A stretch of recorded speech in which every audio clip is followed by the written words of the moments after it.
Hi children's, நம்ம அடுத்ததாக பார்க்க போகிற டாபிக் என்னென்னு பார்த்தீங்கன்னா ஃப்ளவர்ஸ் செடியில் உருவாகிறது காய் கனி கொடுக்கறதுக்கு தான். அது மூலயமா சீட்ஸ் உருவாகும்.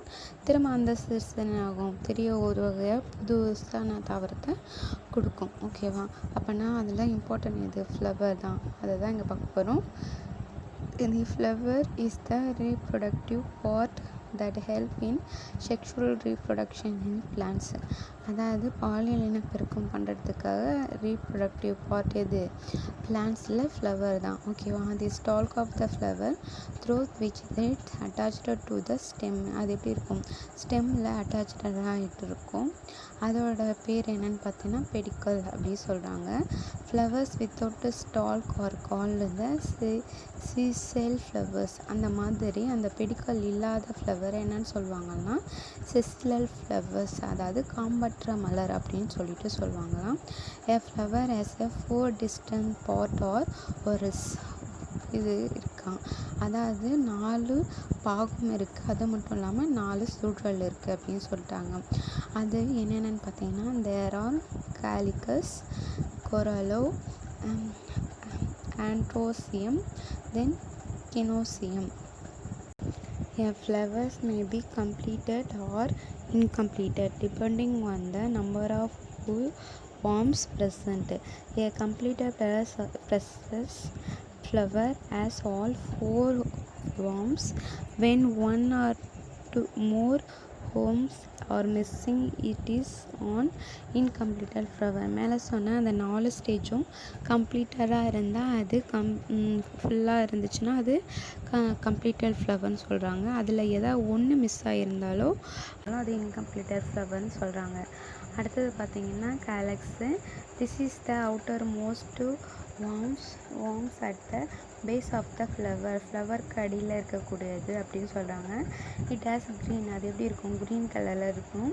Leaf like structure called chappals that enclose and protect the flower when it is the fruits. அதாவது முட்களாக பூக்கள் இருக்கும்போது அதை பாதுகாக்கிறதுக்கு இது பயன்படுது அப்படின்னு சொல்கிறாங்க. The green leaf like structure forming the outer layer of the buds. அது பூக்களை சுற்றி பாதுகாப்பு லேயரை ஃபார்ம் பண்ணுது அப்படின்னு சொல்கிறாங்க. which you see in the hibiscus and datura plants or the செப்பல்கள். இதில் இருக்க இந்த கீழே பக்கத்தில் குடிச்சிருக்காங்களா டதுரா, தென் ஹைபிஸ்கஸ் செடியில் அதில் இருக்க கீழே இருக்கக்கூடிய அந்த க்ரீன் கலர் லேயரை தான் சொல்கிறாங்க. ஓகேவா? அடுத்தது கொரலா பார்த்திங்கன்னா this is the colourful outer whorls of the flower and contains petals. இது கலர்ஃபுல்லாக இருக்கும். அவுட்டர் வார்ம்ஸ், அதாவது இந்த பூக்கள் இதழ் இருக்குல்ல அதை சொல்கிறாங்க. They may be different colours in different flower. அது எப்படி இருக்கும்? ஒவ்வொரு பூக்கும் ஒவ்வொரு விதமாக இருக்கும்ல, அதை சொல்கிறாங்க. Different colour in different flowers and the attractive insect for pollination. இது பூக்களை, அதாவது பூச்சிகளை தன் பக்கம் இழுக்கிறதுக்காக இது கலர்ஃபுல்லாகவும் வாசனையாகவும் இருக்கும். அது எதுக்காகன்னு பார்த்தீங்கன்னா மகரந்த சேர்க்கையை உருவாக்குறதுக்காக. மகரந்த சேர்க்கை நடைபெற்றால் தானே காய் கனியாக மாறும். ஸோ அதுக்காக இது பயன்படுது அப்படின்னு சொல்லிட்டு சொல்கிறாங்க. ஆண்டிரோசியன் பார்த்தீங்கன்னா இது this is the third whorl of the flower and has the stamen. The male reproductive part of the flower is stamen has 2 part. இது எதுனா தேர்டு பார்ட்டு ஃப்ளவரில் இருக்கக்கூடியது ஸ்டெமன் சொல்கிறாங்க. மேல் ரீப்ரொடக்டிவ் பார்ட்டு, ஆண் இனப்பெருக்க உறுப்பு இது இருக்குதுன்னு சொல்லிட்டு சொல்கிறாங்க. Is stamen has the 2 part. இதில் 2 பார்ட்டு இருக்குது அப்படின்னு சொல்கிறாங்க. ஒன்று thin long stalk called the filament and knob-like structure on top called the anther. மெல்லிய நீண்ட தண்டு இழை மாதிரி ஒன்று இருக்கும். அதுக்கு மேலே இருக்கக்கூடிய சின்ன ரவுண்டாக குண்டு ஷேப்பில் இருக்கக்கூடியது என்ன சொல்கிறாங்கன்னா ஆந்தர் சொல்கிறாங்க, அதாவது மகரந்தம் சொல்லிட்டு சொல்கிறாங்க. தி ஆந்தர் கண்டெயின் பாலின் கிரெயின்ஸ். அந்த ஆந்தருக்கு மேலே இருக்கக்கூடியது தான் அது போலன் கிரெயின்ஸ் சொல்கிறாங்க. அது என்னன்னா மகரந்த தானியம் அப்படின்னு சொல்லுவாங்க. விச் கண்டெயின் த மேல் கெமெட்ஸ். இது எது மேல் கமெட்ஸ்னு சொல்கிறாங்க. when you touch the anther some flowers the yellowish powdery substance come out your hand. அதாவது நம்ம இப்போ செம்பருத்தி செடியில் அந்த பூவை எடுத்து பார்த்திங்கன்னு வச்சுக்கோ, அது மேலே கொஞ்சம் டச் பண்ணால் போதும், அது மேலே இருக்கக்கூடிய அந்த மகரந்த தூள் வந்து நம்ம கையில் பட்டுரும், அது எல்லோ கலரில் இருக்கும். அதுதான் அவங்க சொல்கிறாங்க this are the floral grains, அதாவது அதுதானே அது மகரந்த தானியம் அப்படின்னு சொல்லிட்டு சொல்கிறாங்க. இந்த hibiscus the stamens are fused together to form a tube around the styles. The datura flower has a filaments on a stamen attached to the petals. The anther are free.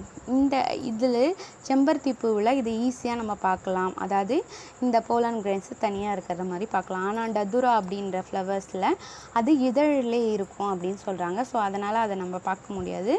ஆனால் அது இதில் மாதிரி இருக்காது, ஆன்தர் ரொம்ப ஃப்ரீயாக இருக்கும். ஓகேவா. அடுத்தது பார்த்திங்கன்னா கினோசியம் அப்படின்றது 4th part innermost whorl of the pistil. இது பெண் உறுப்பை மறைக்கக்கூடியதுக்காக பயன்படுகிறது. அது வந்து பிஸ்டல்னு சொல்லுவாங்க. Female reproductive part of the flower. Pistil is made up of the stigma. ஒரு கலங்கம் இருக்கும். தி ஸ்டைல் அட் த ஓவரே கருப்பை மாதிரி இருக்கும். தி ஹோல்சன் ஓவரே இஸ் அட் த பேஸ்.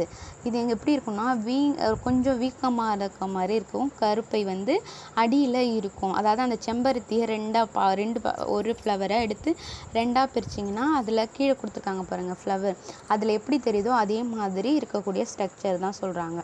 அதாவது கொஞ்சம் வீங்கின மாதிரி இருக்கக்கூடிய கருப்பை அடிப்பகுதி அப்படின்னு சொல்கிறாங்க. Which continues as a long style and end of the knob like.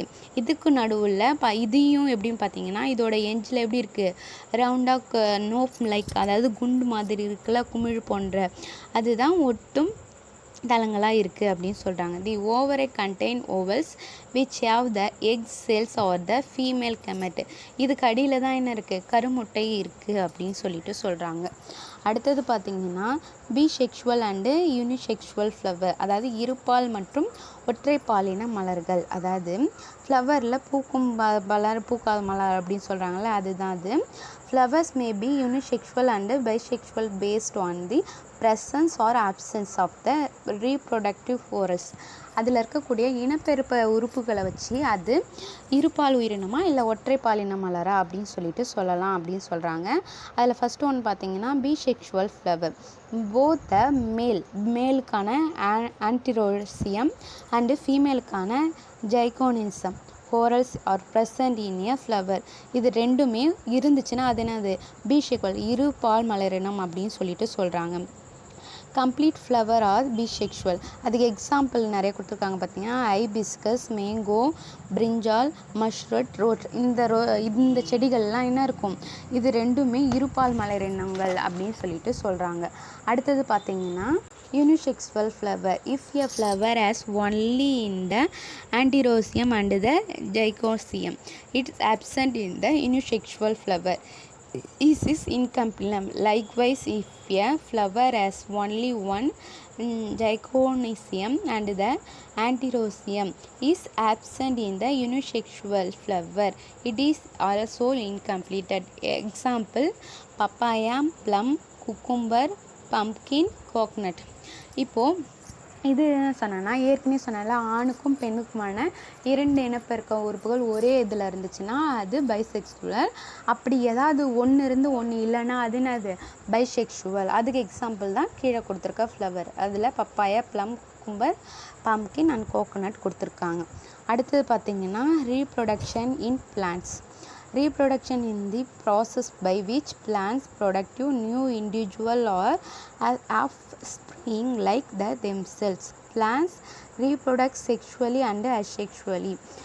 Sexual production takes place through seeds. The first step in sexual reproduction in pollination. Fruits and seeds formation occur after pollination and fertilizations.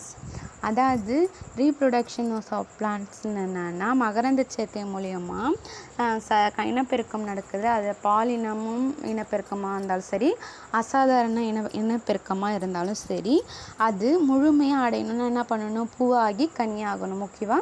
அது மூலயமா விதைகள் உருவாகணும். அந்த விதைகள் மூலயமா அடுத்த தாவரங்கள் உருவாகணும்.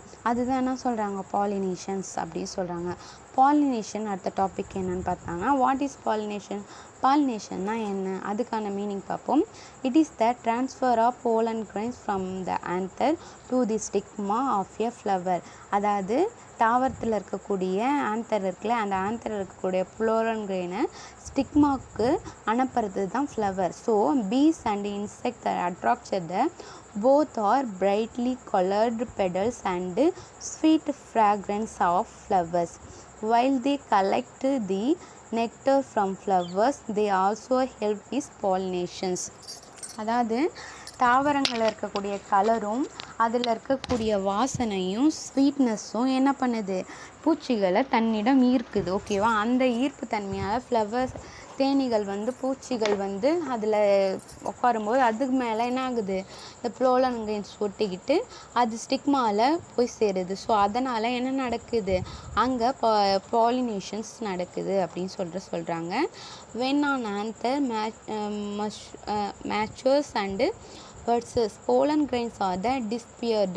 They stick to the bodies to bees and the insect or the then carries the insect from the anther to the stigma of a flower.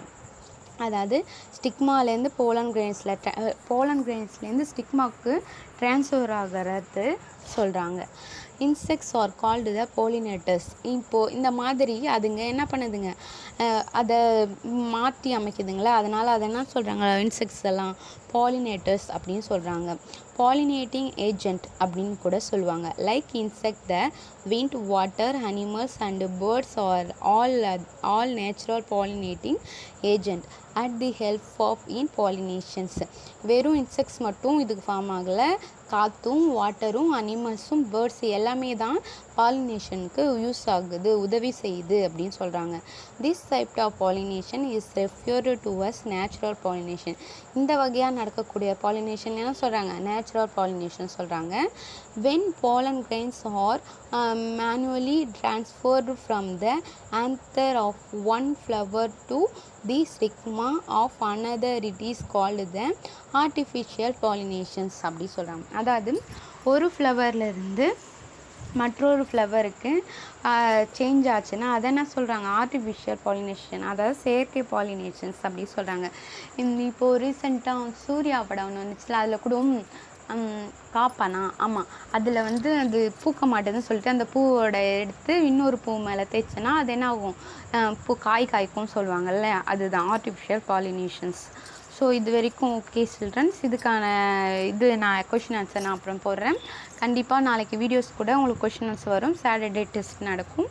So இது வரைக்கும் ஏதாவது டவுட் இருந்தால் என்கிட்ட கேளுங்க, நான் அதை கிளியர் பண்ணுறேன். வீடியோஸ் பார்க்குறவங்க கண்டிப்பாக அதில் எதாவது தெரியலையா என்கிட்ட ஷேர் பண்ணி கேளுங்க. ஓகே சில்ட்ரன்ஸ், பாய், டேக் கேர்.